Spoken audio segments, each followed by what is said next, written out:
October 15, 1944. Belgium, 6:47 a.m. Here's a number that will haunt you. During World War II, the German military lost over 5 million soldiers. But hidden in that statistic is another story nobody talks about. Over 2,000 German nurses were captured by Allied forces and shipped across the Atlantic Ocean to America. They expected torture. They expected execution. What actually happened to them? That's the story I'm about to tell you, and I promise you this. By the end, everything you thought you knew about enemies and mercy will be turned upside down. One of those nurses was a 23-year-old woman named Ingrid Bauer. She had never fired a gun. She had never wanted this war. All she wanted was to teach children how to read. Instead, she found herself kneeling in the mud of a Belgian field hospital, hands covered in a dying soldier's blood, listening to American tanks rolling toward her position. "They're coming," whispered Elsa, the nurse beside her. "God help us, they're coming." Ingrid didn't look up. Her fingers kept working, pressing gauze against the wound, even though she knew it was useless. The soldier beneath her hands was 19 years old. He had shown her a photograph of his mother just yesterday. "Ingrid." Elsa grabbed her shoulder. "Did you hear me?" "I heard you. We need to run." Ingrid finally met her eyes. "Run where, Elsa, run where?" The question hung between them like smoke. There was nowhere to go. The front lines had collapsed 3 days ago. Their supply convoy had been destroyed by American bombers. Half their patients were dead. The other half were dying. Dr. Heinrich Weber appeared in the doorway. He was 62 years old. His hands, once the steadiest in Munich, now trembled constantly. He looked at the two nurses, then at the chaos around them. "White flag," he said quietly. Elsa's face went pale. "Doctor, no. You know what they'll do to us. I know what they'll do if we resist." Weber's voice cracked. "I've buried enough young people this week. I won't bury any more. But the Americans are human beings, Elsa.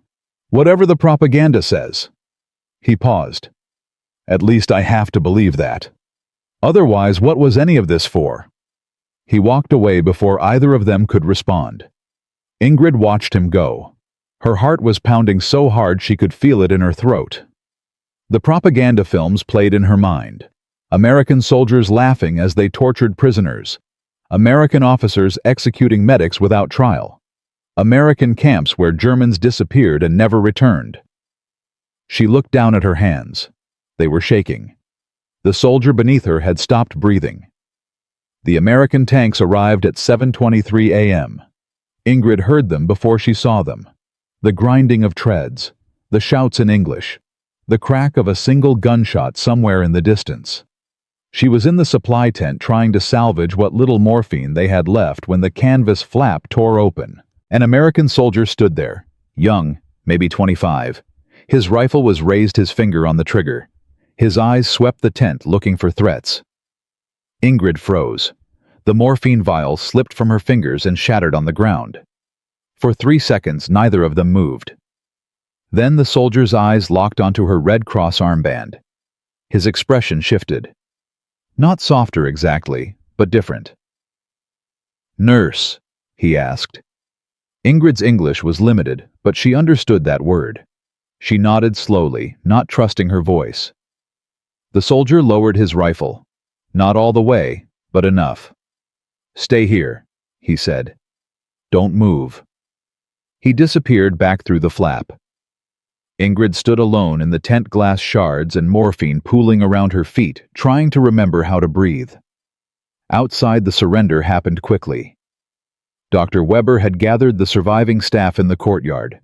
12 nurses, 4 doctors, 37 patients too wounded to move. The American commanding officer was a captain named James Morrison. He walked through the rows of German medical personnel with an expression Ingrid couldn't read. When he reached Dr. Weber, he stopped. "You're in charge here." Weber straightened his spine. Even now, even defeated, he refused to show fear. "I am the senior physician, yes." "How many wounded?" 37, 12 critical. Captain Morrison nodded slowly. Then he turned to his men. Get our medics in here. Full assessment. Anyone who can be moved, prep them for transport. Anyone who can't. He paused. We treat them here. Weber blinked. I'm sorry, you're going to treat them? They're wounded men, Doctor. That's what we do with wounded men. Ingrid watched this exchange from the back of the group. She felt Elsa grip her hand, fingernails digging into her palm. Did he just say what I think he said? Elsa whispered. Ingrid didn't answer. She couldn't. Nothing was making sense anymore. Over the next 6 hours, American medics worked alongside German doctors to stabilize the wounded. Ingrid moved through the chaos in a daze, following orders, assisting where needed, trying to understand what was happening. At one point, she found herself next to an American medic named Thomas. He was maybe 30, with tired eyes and steady hands. They were both working on a German private whose leg had been shattered by shrapnel. Hold this, Thomas said, handing her a clamp. Ingrid took it. Their fingers touched briefly. She flinched. Thomas noticed. He didn't say anything, just kept working. You've done this before, he said after a moment. Field surgery. Yes. How long? 3 years, Eastern Front. Then here. Thomas whistled low. Eastern Front, that's rough. Ingrid didn't know how to respond to that. An American expressing sympathy for what Germans had endured, the propaganda had never mentioned this possibility. This man, she said, gesturing at the patient. He is German soldier, your enemy. Why you help him? Thomas paused mid-stitch. He looked at her with an expression she would remember for the rest of her life. Because right now he's not a soldier. He's just a kid with a broken leg. He returned to his work. Enemy friend. That's for politicians to decide. I just fix people. That night, the German medical staff learned their fate. They would be processed as prisoners of war and transported to the United States. America. The word spread through the group like poison. Several nurses began crying. One fainted. Another started praying loudly, begging God for a quick death instead. Ingrid sat alone in a corner, knees pulled to her chest, trying to process the information. Elsa found her there an hour later. Ingrid, you haven't eaten. I'm not hungry. You need to eat. Whatever happens next, you need your strength. Ingrid looked up at her friend. Elsa's face was pale, her eyes red from crying, but her jaw was set with determination. How are you so calm? Ingrid asked. Elsa sat down beside her. I'm not calm. I'm terrified, but I keep thinking about what Dr. Weber said, that the Americans are human beings. She paused. Did you see what they did today? They saved German lives. Enemy lives. What kind of monsters do that? Maybe it's a trick. Maybe they want us healthy so they can what? Torture us more effectively. Elsa shook her head. I don't think so. I watched that American captain today. When he looked at our wounded, he didn't see enemies. He just saw people.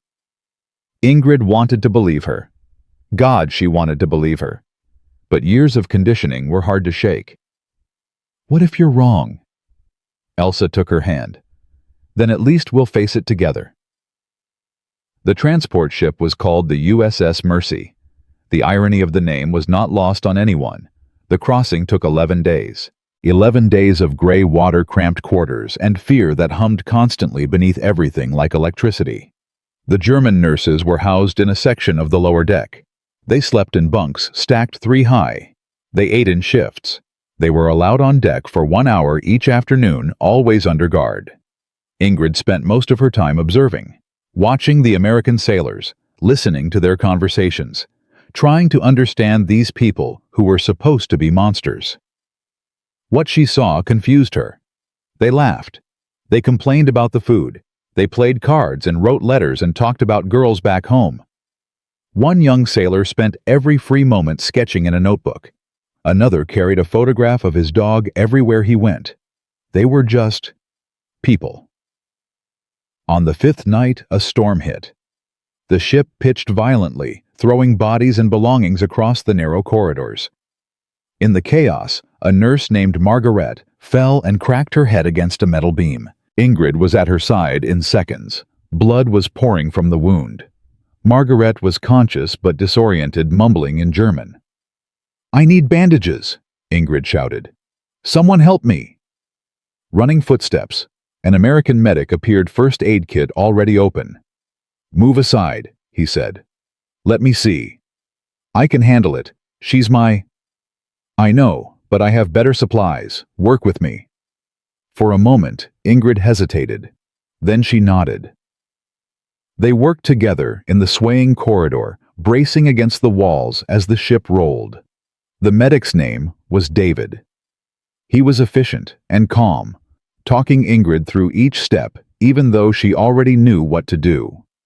When the wound was finally bandaged and Margaret was stable, David sat back against the wall, exhausted.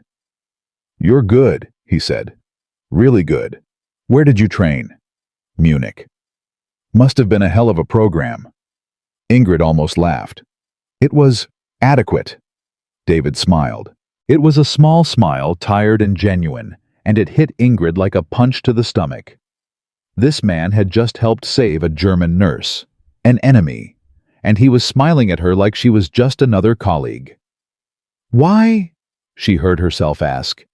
David raised an eyebrow. "Why what? Why help us? Why any of this? We are your enemy." The smile faded. David was quiet for a long moment, staring at the ceiling as the ship groaned around them. "My brother's a POW, he finally said. "Somewhere in Germany. I don't know where. I don't know if he's alive."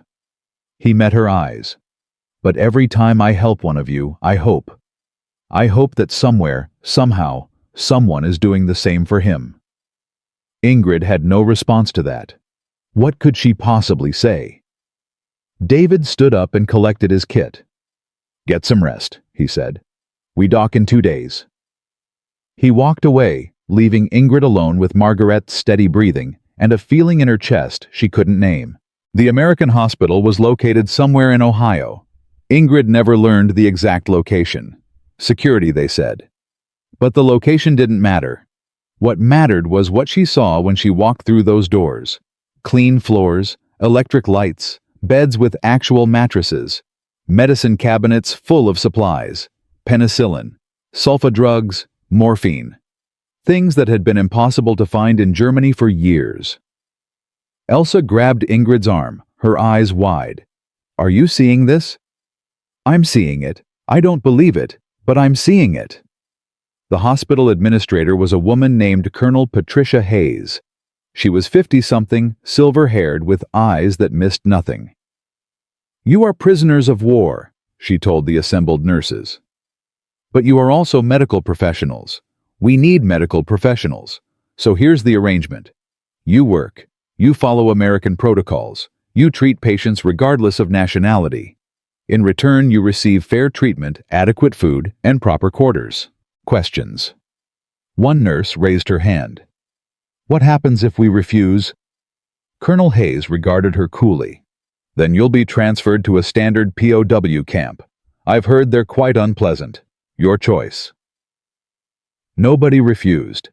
That first night, lying in a real bed for the first time in months, Ingrid stared at the ceiling and tried to make sense of everything.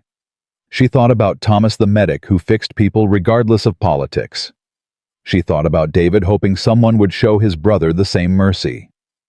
She thought about Colonel Hayes offering them a choice instead of simply forcing compliance. These were not monsters.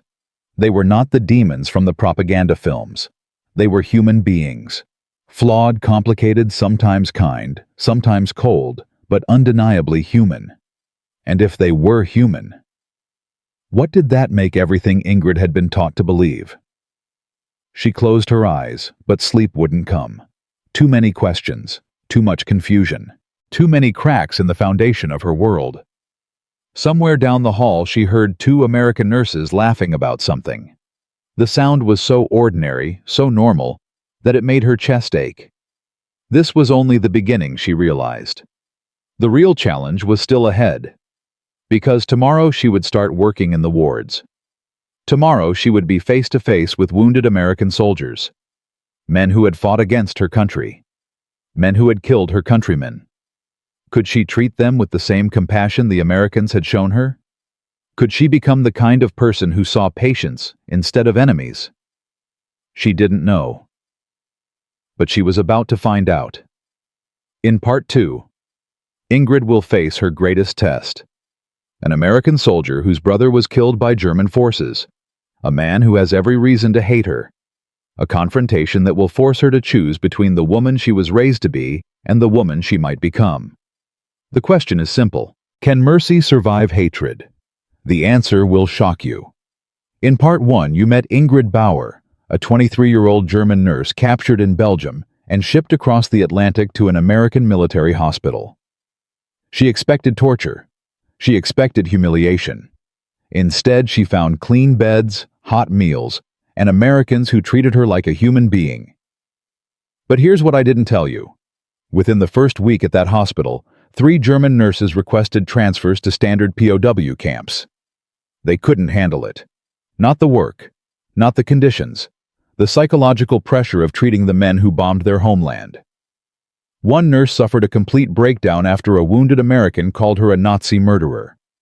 Another refused to enter the wards at all. The third simply stopped speaking. For 6 days straight. And Ingrid was about to face something far worse than insults. She was about to meet Private First Class Robert Sullivan, a man whose older brother had been killed by German soldiers at the Battle of the Bulge. A man who had specifically requested that no German nurse ever touch him. A man who would change everything. November 3rd, 1944, 6:00 a.m. Ingrid stood outside Ward C, her hands trembling slightly as she read the assignment sheet. 12 patients, all American soldiers, all wounded in combat against German forces. "You ready for this?" She turned.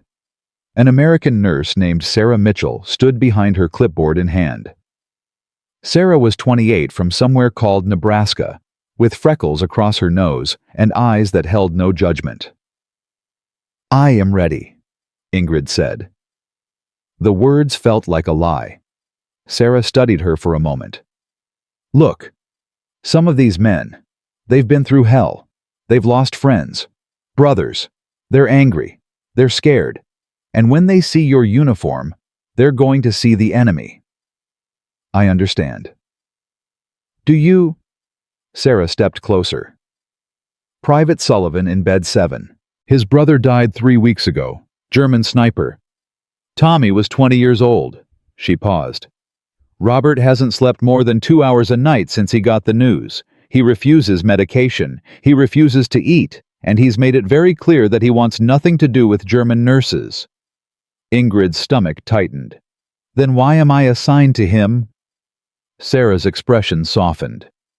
"Because Colonel Hayes believes that healing goes both ways. That maybe, just maybe, you helping him might help both of you." She handed Ingrid the clipboard. "Or maybe she's testing you. I honestly don't know." Ingrid took the clipboard. Her fingers left damp marks on the paper. "What if he refuses my help? Then you document it and move on.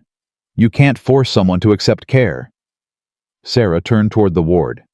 "But Ingrid, don't give up too easily. Sometimes the people who push hardest are the ones who need help most." The ward smelled of antiseptic and something else. Something Ingrid recognized from years of field hospitals. Fear. It had a scent, sour and sharp, hiding beneath the clinical cleanliness. She moved through the beds methodically, checking vitals, changing bandages, offering water. Most of the soldiers ignored her. A few muttered insults under their breath. One spat on the floor as she passed. She kept working. Bed 4 held a young man with burns across his chest. He couldn't have been older than 19. When Ingrid approached to check his dressings, he flinched away. "Don't touch me. I need to check your bandages. They must be changed. Get an American nurse. I am the nurse assigned to you." His eyes, bloodshot and wild, locked onto hers. You people did this to me. Your bombs, your tanks, your whole goddamn country. Ingrid held his gaze. Her heart was pounding, but her voice stayed steady. Yes, my country did terrible things. I cannot change that. But right now, your wound needs cleaning. If I don't change these bandages, infection will spread. You will lose more skin, maybe your life. She paused. I am not asking you to forgive. I am asking you to let me help. For a long moment, nothing happened. Then slowly the soldier lay back against his pillow. He turned his face away, but he stopped resisting. Ingrid worked quickly and carefully. When she finished, she said nothing. She simply moved to the next bed. But inside, something had shifted. A tiny crack in the wall between them. Bed 7. Robert Sullivan was awake when she reached him. He was sitting up staring at the ceiling, his right leg elevated in a cast that ran from ankle to hip. Shrapnel damage. The chart said he might never walk normally again. He didn't look at her as she approached, but his jaw tightened. His hands clenched the bed sheets. Good morning, Ingrid said. I am here to check your... Get out. Mr. Sullivan. Private Sullivan. And I said get out. Ingrid didn't move. Your wound needs examination. The doctor ordered. Robert finally turned his head. His eyes were hollow. Dark circles carved deep shadows beneath them. But beneath the exhaustion, there was something else. Rage. Pure and burning. You know what the doctor can do with his orders. He can shove them straight up his... Your brother. The words stopped him cold. Ingrid saw his whole body go rigid. What did you say? Your brother, Tommy. I was told he died. I am sorry. Robert's face contorted. For a moment, Ingrid thought he might actually try to hit her. His hands shook. His breathing became ragged. Don't you dare say his name. Don't you dare. You people killed him. Your people. Your soldiers. Your goddamn war. It was not my war. Bullshit! His voice cracked. You wore the uniform. You served them. You're as guilty as the bastard who pulled the trigger. Ingrid stood very still. She could feel every eye in the ward watching them. The silence was absolute. You are right, she said quietly. Robert blinked. Whatever response he expected, that wasn't it. What? You are right. I wore the uniform. I served. I did not kill anyone, but I helped the men who did.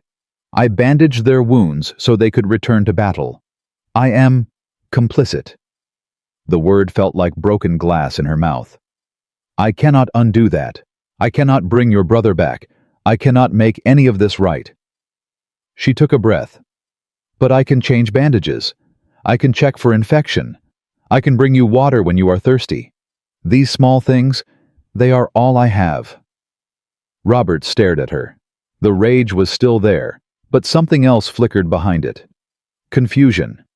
Maybe curiosity. Why? He asked.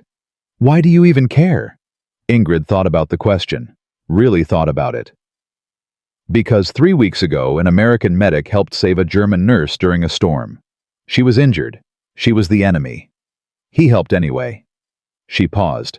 He told me that his brother was a prisoner in Germany, that every time he helped one of us, he hoped someone would do the same for his brother. Robert's expression shifted. The hard edges softened slightly. That doesn't make sense.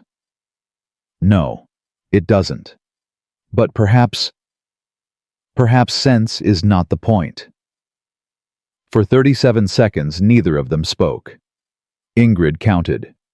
She had learned to count in moments like these. It gave her something to focus on besides the fear. Then Robert lay back against his pillow. He didn't look at her. But he didn't tell her to leave either. Fine, he muttered. Do what you have to do. Just don't talk to me. It wasn't forgiveness. It wasn't even acceptance. But it was a start. The ally. That evening, Ingrid sat alone in the hospital courtyard. The sun was setting, painting the sky in shades of orange and red. She was exhausted, emotionally, physically, in ways she couldn't articulate. Rough first day. She looked up. Dr. James Chen stood a few feet away holding 2 cups of coffee. He was 40-something Chinese-American with kind eyes behind wire-rimmed glasses. He had been one of the doctors who assessed the German nurses when they first arrived. "May I?" He gestured at the bench beside her. Ingrid nodded. He sat down and handed her one of the cups.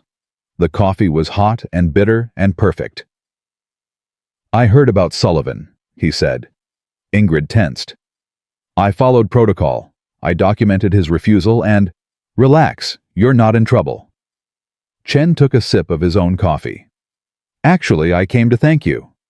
"Thank me." "Sullivan has refused care from 5 different nurses this week. American nurses. He threw a bedpan at one of them." Chen smiled faintly. "But you got him to accept treatment. That's more progress than anyone else has managed."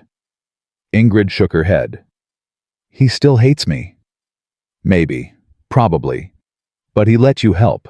That's something." They sat in silence for a moment. The evening crickets were starting their chorus. "Can I ask you something?" Chen said. "Yes." "Why did you become a nurse? Really?" Ingrid considered the question. "I wanted to be a teacher, but then the war came. My mother said nursing would be safer than factory work." She paused. She was wrong, of course. Nothing was safe. But by the time I realized that I had discovered something. What? That I was good at it. That helping people. It made the horror bearable. Gave it meaning. She looked down at her hands. Even when I couldn't save them, I could be there. I could make sure they didn't die alone. Chen nodded slowly.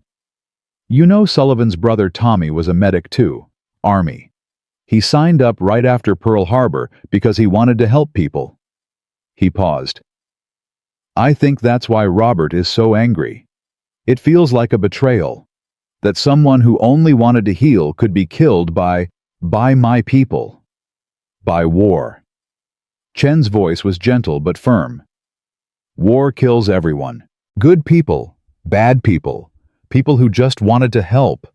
It doesn't discriminate." Ingrid felt tears prickling at the corners of her eyes. She blinked them back. "What do I do?" she asked. "How do I reach him?" Chen finished his coffee and stood up. "You keep showing up. You keep being human. Eventually, he'll either see you as a person or he won't. That's not something you can control." He started to walk away, then stopped.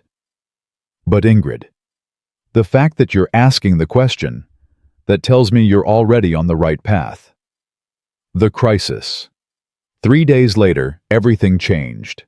It was 2:47 a.m. when the alarms went off. Ingrid bolted upright in her bed, heart hammering, shouting in the corridor, running footsteps, the controlled chaos of a medical emergency. She threw on her uniform and ran toward Ward C. Inside, nurses and doctors crowded around bed 7. Sullivan's bed. Someone was calling for more blood. Someone else was preparing a crash cart. Ingrid pushed through the crowd until she could see. Sullivan was seizing. His body arched off the bed muscles, locked in violent spasms. Blood soaked through his bandages. Monitors screamed warnings. "What happened?" she demanded. Sarah appeared beside her, face pale. "Blood clot. It moved. We think it's in his lung now. Pulmonary embolism. Treatment. We're trying, but his body is fighting us. The seizures won't stop." Ingrid watched the doctors work. She watched them fail to establish an IV because Sullivan's veins kept collapsing. She watched them fail to administer anticoagulants because they couldn't keep him still. She watched him dying. Before she could think about what she was doing, she pushed forward. She grabbed Sullivan's hand. His body was convulsing, but she held on. "Robert."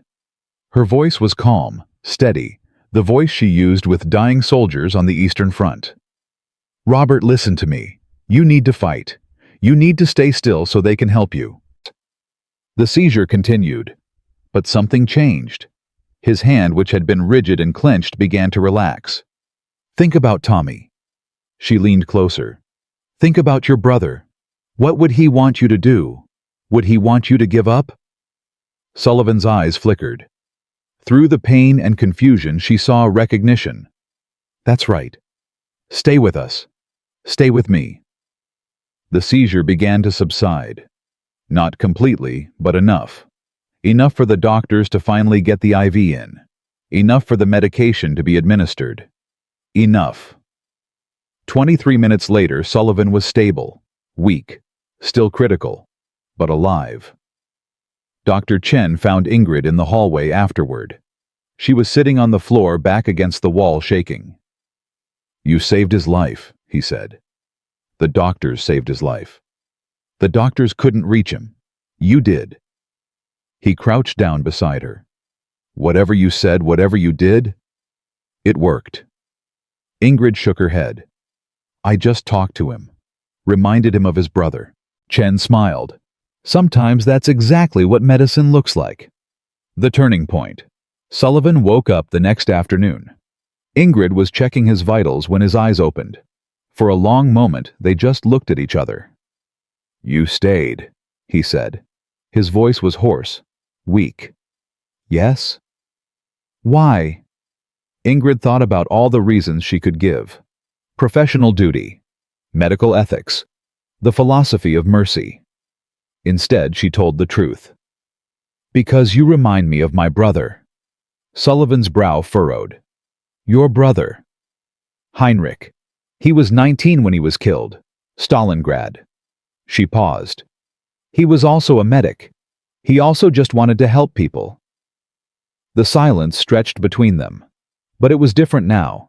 Not hostile. Just heavy. I'm sorry, Sullivan said finally. The words seemed to surprise him as much as they surprised her. I am sorry too. Neither of them said anything else. But when Ingrid reached for his bandages, he didn't pull away, and when she finished changing them, he whispered something so quiet she almost missed it. Thank you. The ripple effect. Word spread quickly through the hospital. The German nurse who talked down a dying soldier. The enemy who saved an American life. The other nurses, American and German alike, began to look at Ingrid differently. Not with trust exactly, but with something approaching respect. More importantly, the patients began to change too. Sullivan started eating again. He started talking to the other soldiers. He even defended Ingrid when another patient called her a Nazi. She's a nurse, Sullivan said quietly. She saved my life. Call her what you want, but she's not the enemy anymore. It wasn't much, but in a hospital divided by war, it was everything. Cliffhanger. By December 1944, something remarkable was happening at U.S. Army Medical Corps Hospital No. 214. German and American nurses were working side by side. Patients who once refused treatment from the enemy were now requesting it. The mortality rate in Ward C had dropped by 23%. But not everyone was happy about this progress. Colonel Patricia Hayes received a letter on December 15th. It came from Washington, from the War Department. It contained a single paragraph and 3 signatures from generals she had never met. The letter informed her that the German nurse program was under review, that certain officials believed the arrangement was inappropriate, that questions had been raised about security, about loyalty, about whether enemy nationals should be trusted with American lives. An investigation would begin January 1st, and if the investigators found anything problematic, the German nurses would be transferred immediately, not to other hospitals, to internment camps. Hayes read the letter 3 times. Then she locked it in her desk drawer. She had 3 weeks. 3 weeks to prove that compassion wasn't treason. 3 weeks to show that enemies could become allies. 3 weeks to save everything they had built. But what she didn't know, what nobody knew yet, was that someone inside the hospital had already been writing letters of their own. Someone who believed the Germans didn't belong here. Someone willing to sabotage everything to prove it. In Part 3, the investigation arrives. Old wounds reopen, and Ingrid will face an accusation that could destroy not just her future, but the lives of every German nurse in America. The enemy isn't always across the ocean. Ingrid Bauer, German nurse, captured in Belgium, October 1944. Shipped to America expecting torture, found mercy instead. In Part 2, she saved the life of Private Robert Sullivan, a man whose brother was killed by German soldiers. A man who hated her. A man who became her ally. By December 1944, the impossible was happening. German and American nurses working together. Patients requesting care from former enemies. Mortality rates dropping by 23%. But then came the letter from Washington. An investigation. January 1st. If anything went wrong, the German nurses would be sent to internment camps. And here's what nobody knew. Someone inside the hospital was already writing letters. Someone wanted the program destroyed. Within 72 hours, that saboteur would make their move. And Ingrid Bauer would face an accusation that could cost her everything. This is where the real war begins. December 28, 1944, 9:00 a.m. The black government car pulled up to the hospital entrance. Two men stepped out. Dark suits, briefcases, faces like stone. Colonel Hayes watched from her office window. Her hands were steady, but her jaw was tight. "They're early," said Dr. Chen standing beside her. "They wanted to catch us off guard." "Did it work?" Hayes turned from the window. "Not a chance. Get everyone to the conference room. And James, make sure the German nurses stay visible, working. I want these men to see exactly what we've built here." The lead investigator was named William Crawford. 50-something. Silver hair. Eyes that had seen too many bureaucratic battles. His assistant was younger, nervous, constantly scribbling notes. Crawford didn't shake hands when he entered Hayes's office. He simply sat down and opened his briefcase. "Colonel Hayes, I'll be direct. We've received multiple complaints about this facility." "Complaints from whom?" "That's classified." Crawford pulled out a stack of papers. "What I can tell you is this.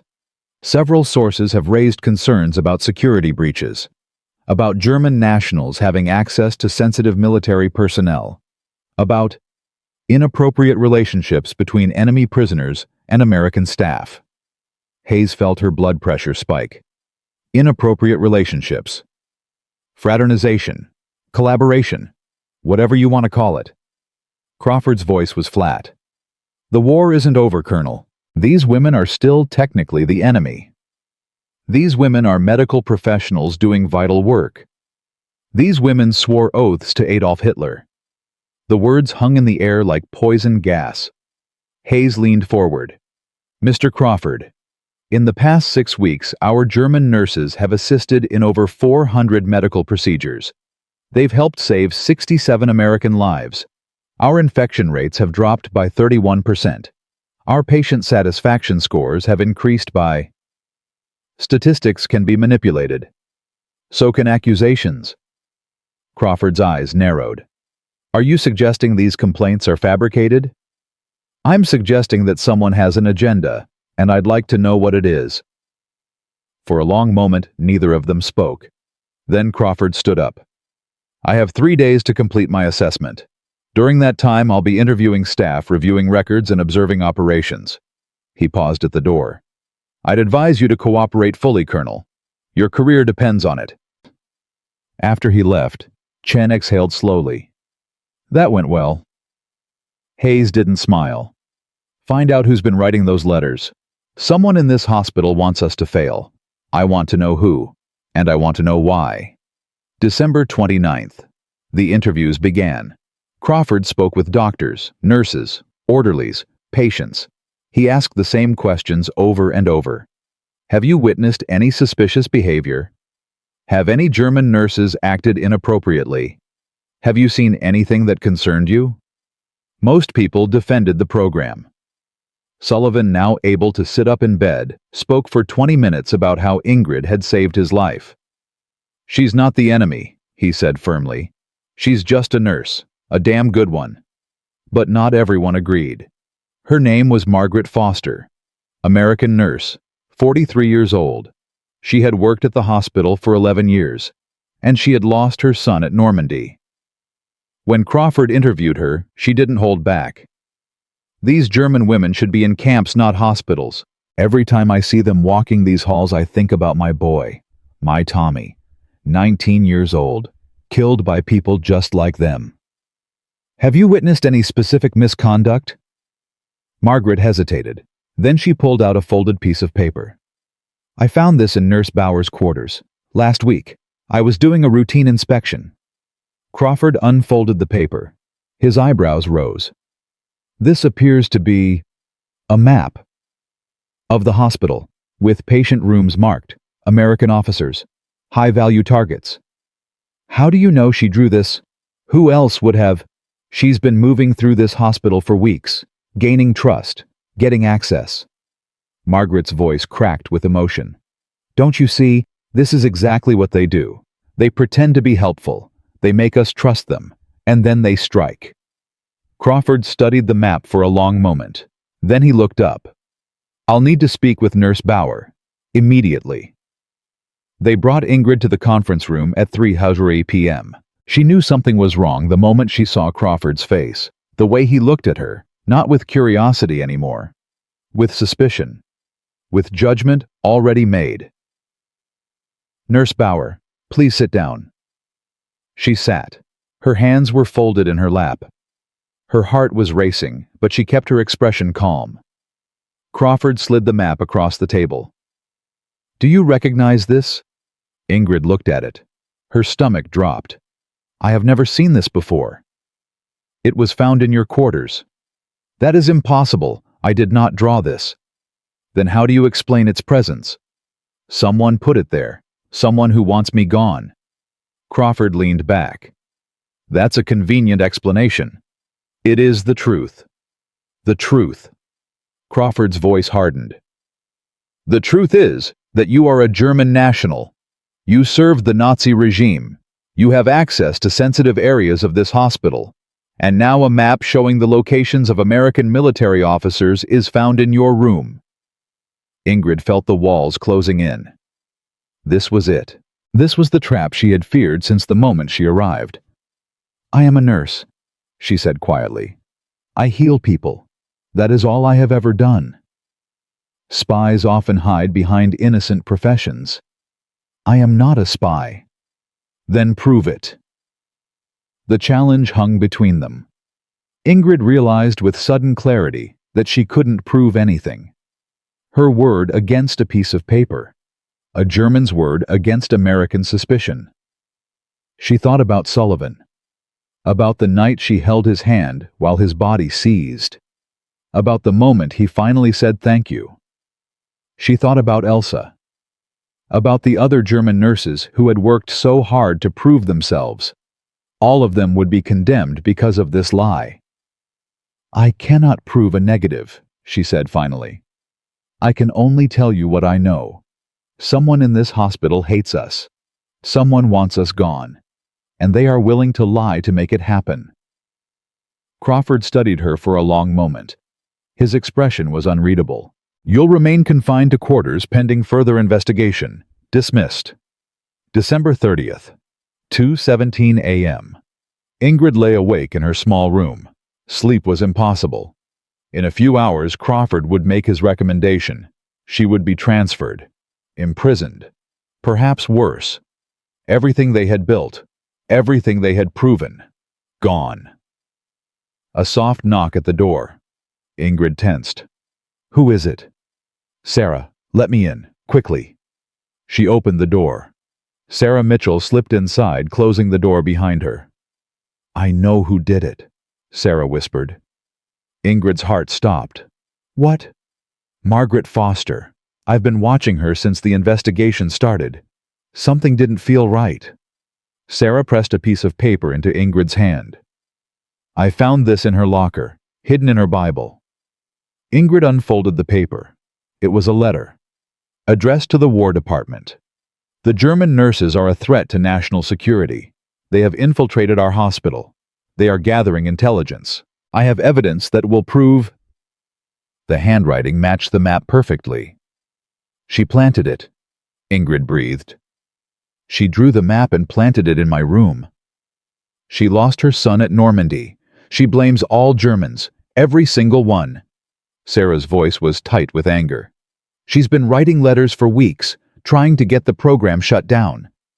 Why didn't anyone notice? Because grief makes people invisible. We saw a mourning mother. We didn't see what she was becoming. Ingrid stared at the letter. Evidence. Real evidence. But would Crawford believe it? Would anyone? What do we do? Sarah grabbed her hand. We show this to Colonel Hayes, right now, before Crawford makes his decision. December 30th, 7:00 a.m. The conference room was crowded. Colonel Hayes at the head of the table, Crawford and his assistant on one side, Dr. Chen and Sarah Mitchell on the other, and in the center, Margaret Foster, her face pale with shock. "This is ridiculous," Margaret said. Her voice was shaking. "These are lies. German lies." Hayes slid the letter across the table. "This was found in your locker, Margaret. Your handwriting, your words. Someone planted it. Just like someone planted the map in Nurse Bauer's room." Margaret's composure cracked. Tears began streaming down her face.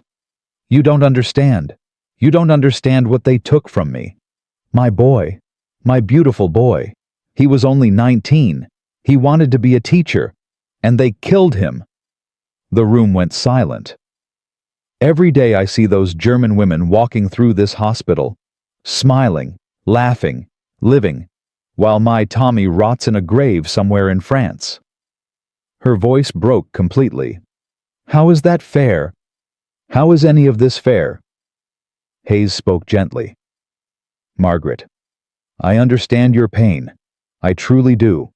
But what you've done, what I've done is protect this hospital. Those women are the enemy. They'll always be the enemy, no matter how many bandages they change or how many hands they hold. One of them saved an American soldier's life. One of them killed my son. No." The voice came from the doorway. Everyone turned. Robert Sullivan stood there. He was leaning on a crutch, his face pale from the effort of walking, but his eyes were clear, determined. "The woman who treated me is not the woman who killed your son. Those are two different people, from two different worlds. You don't understand.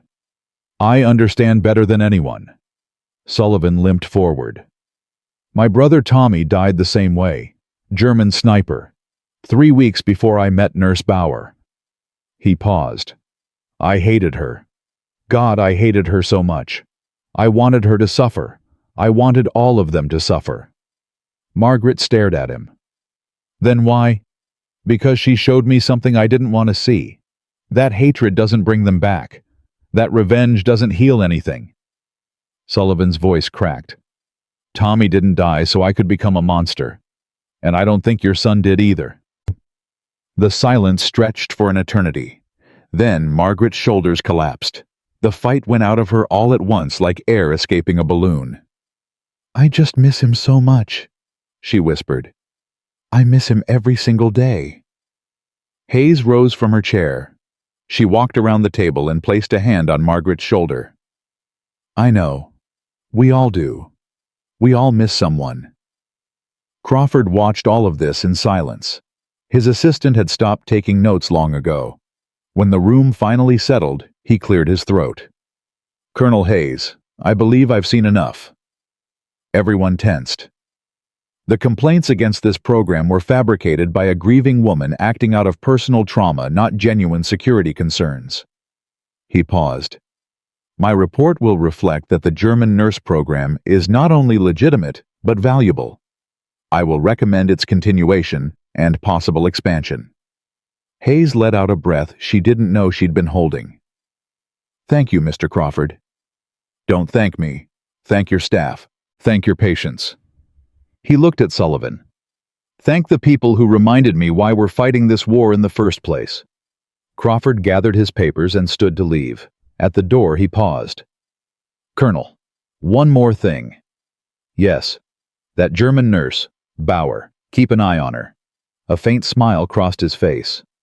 Not because she's dangerous, because she's exceptional. People like her change the world. The news spread through the hospital within hours.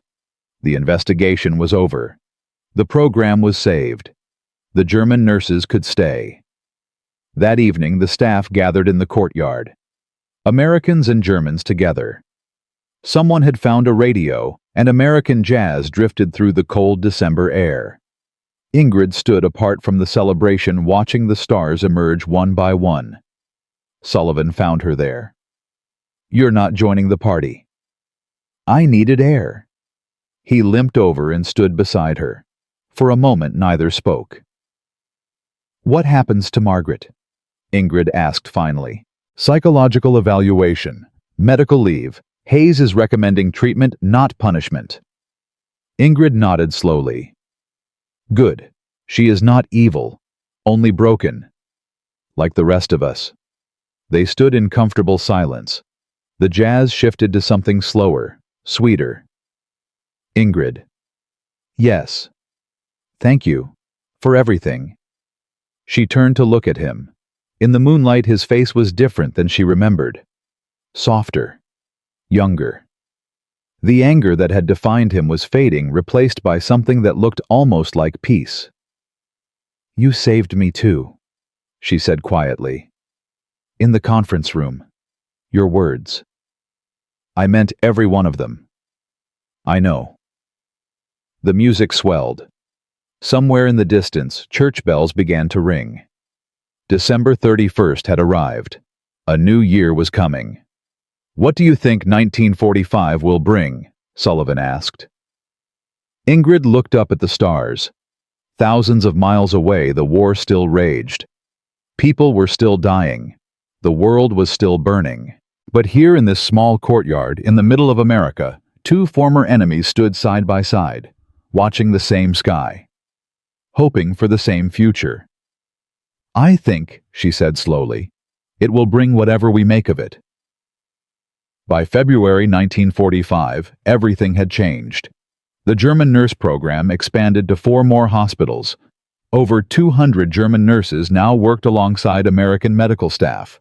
The mortality rates continued to drop. The stories of mercy continued to spread. Ingrid Bauer became something she never expected. A symbol. Newspapers wrote about her. Officials visited to observe her work. She was no longer just a prisoner. She was proof that enemies could become allies. But what happened when the war ended? What happened to the woman who had crossed an ocean as a captive and emerged as a healer? In Part 4, we'll see the final chapter of Ingrid's story, the day the war ended. The choice she had to make between 2 countries, 2 lives, 2 versions of herself, and the letter she received that changed everything. A letter from Germany. From a name she never expected to see again. Some stories end with victory. This one ends with something harder. A decision. October 1944. A young German nurse named Ingrid Bauer knelt in the mud of a Belgian field hospital, certain she was about to die. American tanks were rolling toward her position. Everything she had been taught told her that capture meant torture, humiliation, death. She was wrong. Instead of cruelty, she found mercy. Instead of enemies, she found human beings. She crossed an ocean as a prisoner and emerged as something else entirely. A healer. A bridge between 2 worlds at war. By February 1945, the German nurse program had expanded to 4 hospitals. Over 200 women working alongside their former enemies. Mortality rates dropping. Lives being saved. The impossible becoming routine. But here's what I haven't told you yet. This story has one final twist. A letter that arrived on a spring morning in 1945. A letter that would force Ingrid to make the hardest choice of her life. Because sometimes the war outside ends. But the war inside, that one takes much longer. April 12, 1945. 7:23 a.m. Ingrid was changing bandages in Ward C when Sarah Mitchell found her. "Ingrid, you need to come with me." Something in Sarah's voice made her stop. A tightness, a careful neutrality that meant bad news was coming. What happened?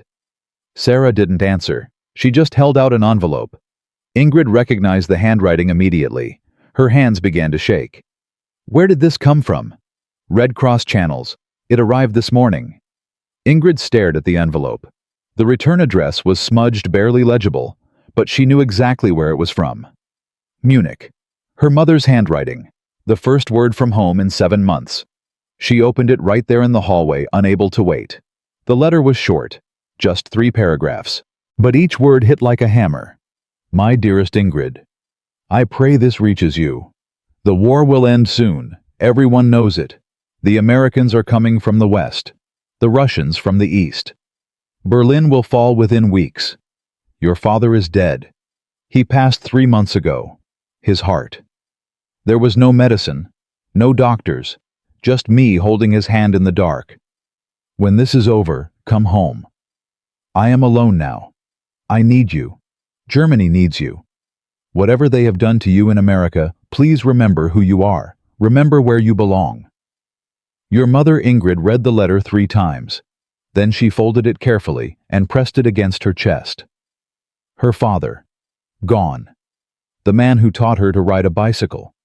The man who read her stories every night until she was 12. The man who wept when she left for nursing school, then pretended it was allergies. Dead. While she was changing bandages for American soldiers. While she was laughing at Sarah's jokes. While she was building a new life in a country that was supposed to be her enemy. Ingrid! She looked up. Sarah's face was blurred. She realized she was crying. My father died. Sarah pulled her into a hug. No words. Just presence. Just warmth. They stood like that for a long time. May 8th, 1945. Victory in Europe. The news came through the hospital radio at 3:00 p.m. Germany had surrendered unconditionally. The war in Europe was over. The American staff erupted in celebration, cheering, crying, hugging each other in the hallways. Someone found champagne. Someone else started playing music. The German nurses didn't celebrate. They gathered in the courtyard away from the festivities and stood in silence. 37 women. Their homeland was in ruins, their families scattered, their futures uncertain. Ingrid stood apart from even them, her mother's letter still folded in her pocket. You're thinking about going back. She turned. Robert Sullivan stood behind her, leaning on his cane. His leg had healed better than expected. The doctors said he might walk without assistance within a year. How do you know? Because I know you. He moved to stand beside her. Your mother needs you. Germany needs nurses. And part of you still thinks of that place as home. Ingrid didn't deny it. I don't know what's right anymore, Robert. For 7 months, this hospital has been my world. These people have been my family. But my real family is there. What's left of it? Robert was quiet for a moment. What does your heart tell you? My heart tells me 2 different things. Stay here where I've found purpose. Go home where I'm needed. She paused. How do you choose between 2 versions of yourself? Robert reached into his pocket and pulled out a photograph. Worn. Creased. A young man in an army medic uniform smiling at the camera. My brother Tommy. The one the Germans killed. Ingrid tensed. Even now, even after everything, the reminder stung. I used to think I knew exactly who I was, Robert continued. An American. A patriot. Someone who hated Germans with every fiber of my being. He put the photograph away. Then I met you, and you messed everything up. I'm sorry. Don't be. He turned to face her fully. You showed me that people are more than their flags. That mercy matters more than revenge. That the world is more complicated than any propaganda can capture. Robert. I'm not telling you to stay. I'm not telling you to go. I'm telling you that whatever you choose, you've already changed things. You've already proven something important. He paused. And nothing can take that away. June 15th, 1945. The repatriation orders came through. German prisoners of war were being processed for return. The nurses were given a choice. Go home immediately, or stay to assist with ongoing medical operations for up to 6 additional months. Of the 37 German nurses at Hospital 21429 chose to go home. Ingrid was one of the 8 who stayed. She couldn't explain her decision fully, not to the others, not even to herself. Part of it was the work. There were still wounded men who needed care. Part of it was fear. Fear of what she would find in Germany. Fear of the ruins and the grief and the questions she couldn't answer. But mostly, it was something simpler. She wasn't ready to leave. The day the other nurses departed, Ingrid stood at the hospital entrance and watched them board the transport trucks. Elsa was among them. They embraced for a long moment. "Come home soon," Elsa whispered. "I will. Promise me." Ingrid hesitated. "I promise." But even as she said it, she wasn't sure it was true. August 3rd, 1945. Colonel Hayes called Ingrid to her office that morning. When Ingrid arrived, there was already someone else there. A woman in civilian clothes, 50-something, gray hair, eyes that held decades of experience. "Nurse Bauer, please sit down." Hayes gestured to an empty chair. "This is Eleanor Richardson. She works for the United States Department of State." Ingrid sat suddenly nervous. Richardson studied her for a long moment. Then she smiled. "Relax, Miss Bauer. You're not in trouble. Quite the opposite, actually." She opened a folder on the desk. "I've been reviewing your file, your service record, the testimonials from doctors and patients. It's quite impressive." "Thank you. I'm here to make you an offer." Richardson leaned forward. "The war is over, but the work isn't. Europe is in chaos. Millions of refugees, displaced persons, people who need medical care and have nowhere to get it. I don't understand. We're putting together teams, medical professionals who can work in Germany, help rebuild, help heal." Richardson paused. "We need people who understand both worlds, Americans and Germans who can bridge the gap." Ingrid's heart began to race. "You want me to go to Germany?" "Not just go, work, lead eventually. We're establishing refugee medical centers across the American occupation zone. We need experienced nurses who speak the language, understand the culture, and have proven they can work across boundaries." "Why me?" Richardson smiled. "Because you've already done it, right here. For 9 months, you've shown what's possible when people choose cooperation over conflict. That's exactly what Germany needs right now." Ingrid sat in stunned silence. This was not what she expected, not even close. "You don't have to decide today," Hayes said gently. "Take some time. Think about it." "How much time?" "A week. Maybe 2. Richardson stood and extended her hand. "Whatever you choose, Miss Bauer, thank you for your service. You've done something remarkable here." After Richardson left, Ingrid remained in her chair trying to process what had just happened. Go home. But not as a returning prisoner. As a healer. As a bridge between 2 worlds that had torn each other apart. It was more than she had ever dared to hope for. September 1st, 1945. Ingrid's last day at Hospital 214. She had accepted Richardson's offer. In 3 days, she would board a transport to Frankfurt. From there, she would travel to a refugee center near Munich. Close enough to see her mother. Close enough to help rebuild what the war had destroyed. But first, she had to say goodbye. Robert found her in the courtyard that evening. The same courtyard where they had watched the stars together. The same bench where she had first dared to believe that enemies could become friends. "So this is it," he said. "This is it." He sat down beside her. They were quiet for a moment. "I got a letter from my mother yesterday," Robert said.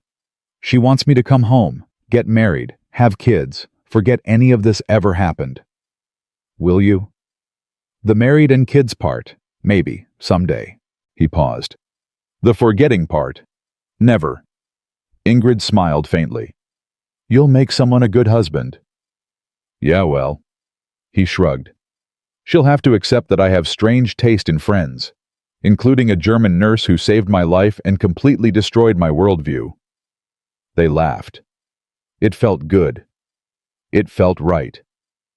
Ingrid, I need to tell you something. What?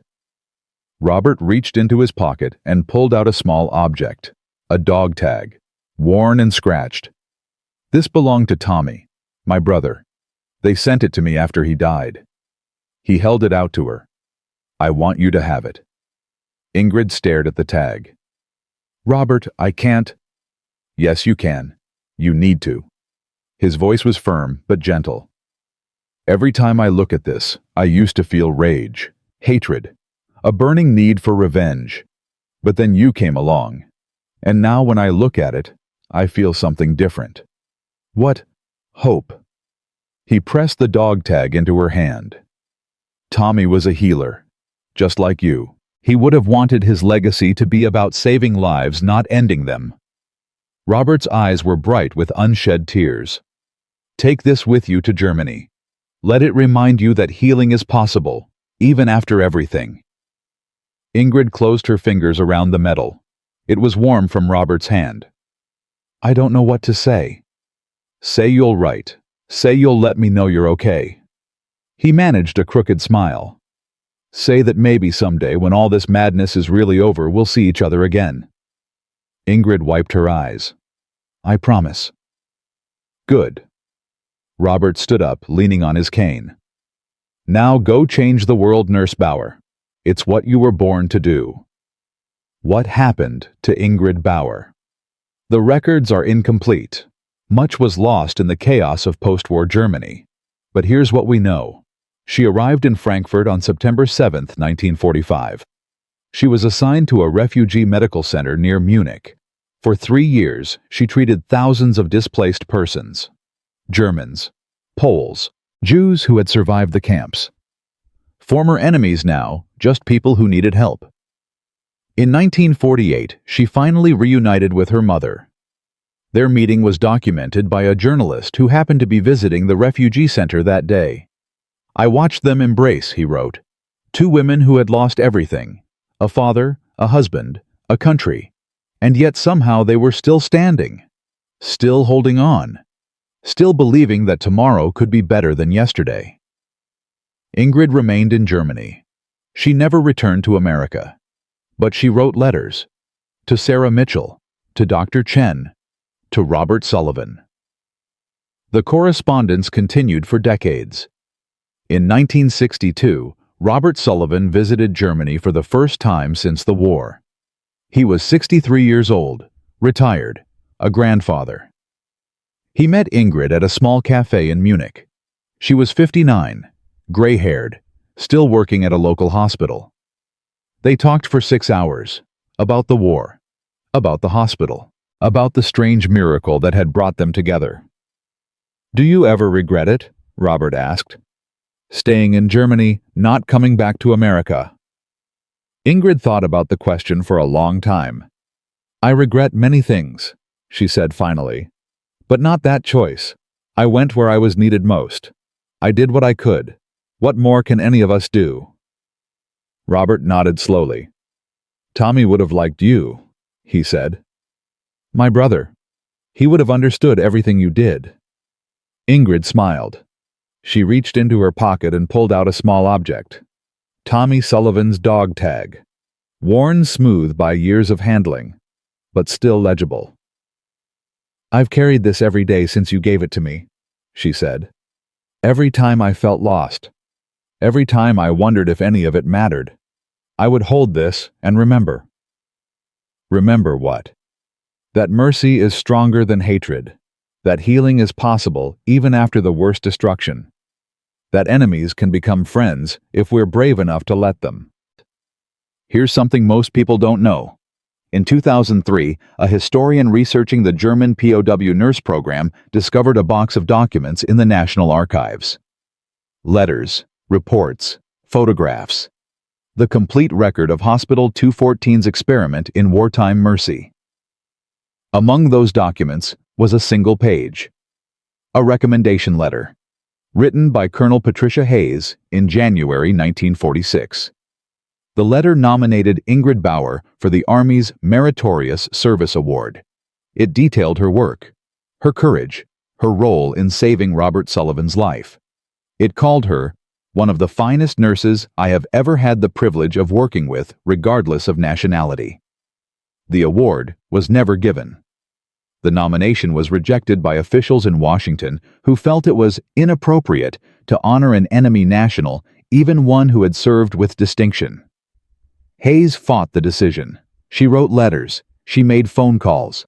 She argued that merit should transcend politics. She lost.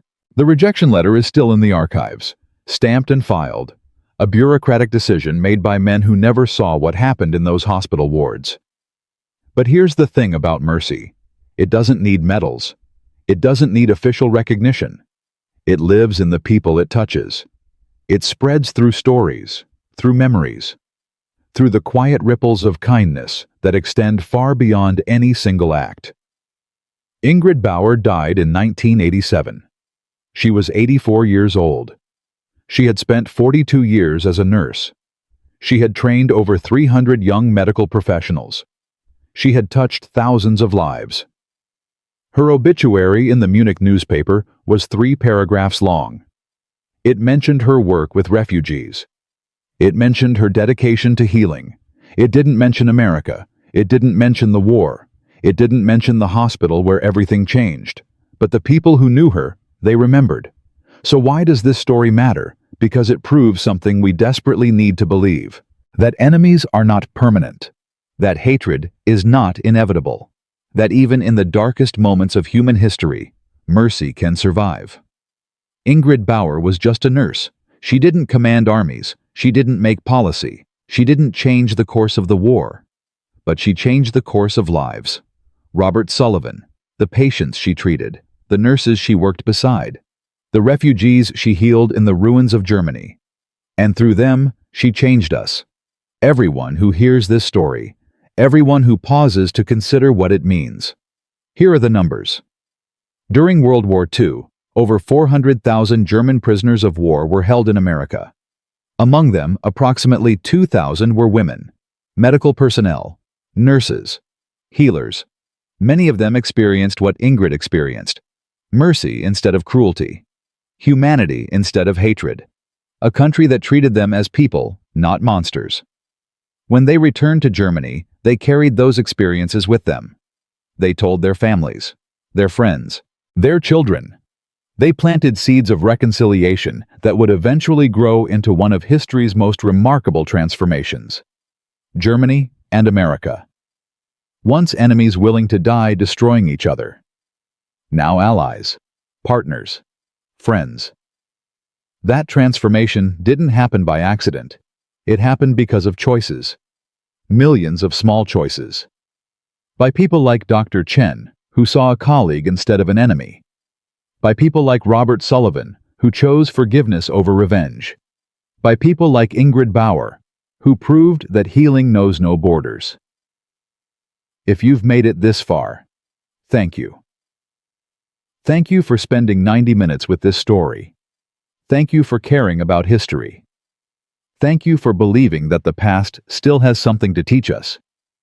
And if this story moved you, if it made you think, if it changed even one small thing about how you see the world, then Ingrid's legacy lives on. Because that's what mercy does.